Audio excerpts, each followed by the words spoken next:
Good afternoon. My name is Ruslana Kuzina, and I would like to talk a little bit about SDG reporting. What are the SDGs? First of all, we should talk a little bit about this point. On September 2015, countries adopted a set of goals to end poverty, protect our planet, and ensure prosperity for all as part of a new sustainable development agenda.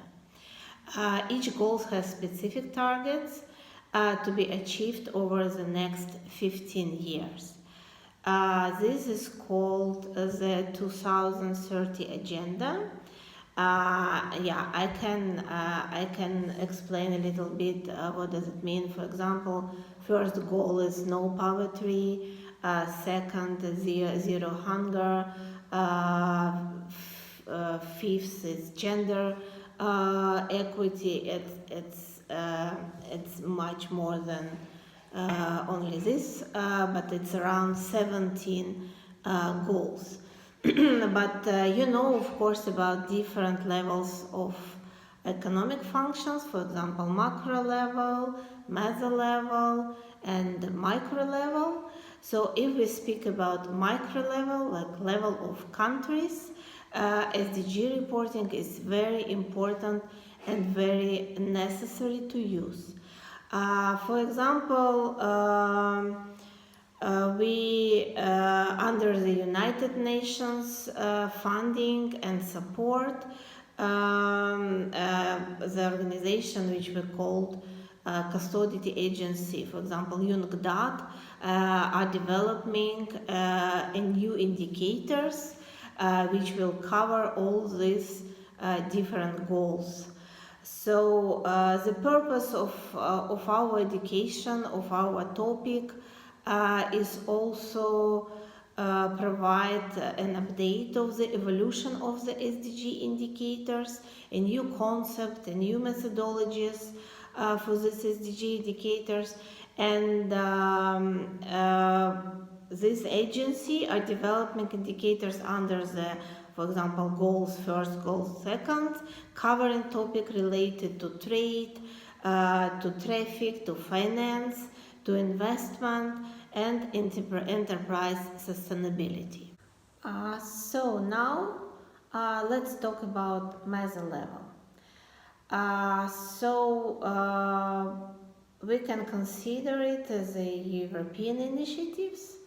So sustainable development is the core principles of European Union internal and external policies.